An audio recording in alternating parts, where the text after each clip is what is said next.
Hello. Today I'm gonna talk about a real life situation that I craft uh, as three piecewise functions. The first one is a linear function, the second is a constant, and the third one is also linear. For the first line, I wrote an equation which in the form of y equal mx plus b form. So this negative 2 over 0.8 is the slope, plus 60 which is the y-intercept. So we can know that the line is located 60 in the y-intercept, and the slope of it is negative 12 to 0.8. And from this exactly we can know where it's located. And in this we know where it ends and where it starts. It started at 0 where x is bigger than 0, and 0.8 is bigger than x. So x ends at 0.8. It starts at 0 and ends at 0.8. And for the second line, which is a constant function, I wrote the b, which is the y-intercept, which starts at 48.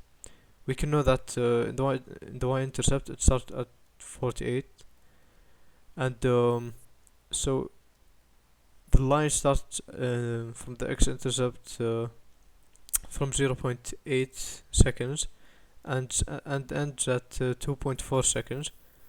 So we can know from this that it stayed constant. The chair, it moved from the bookshelf, from the book to the chair, and it stayed for approximately 1.6 seconds.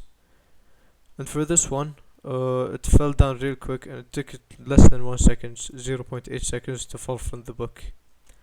And for it to fall to the ground, it took also less time, which we can see here is 0.6 seconds. And the linear equation, the linear function equation right here is similar to this one, where I also wrote the mx plus b form.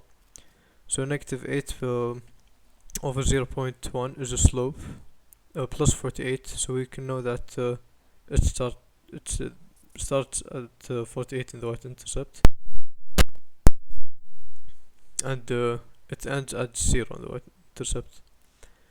And from the x-axis, we can see that x starts at 2.4 and it ends at 3.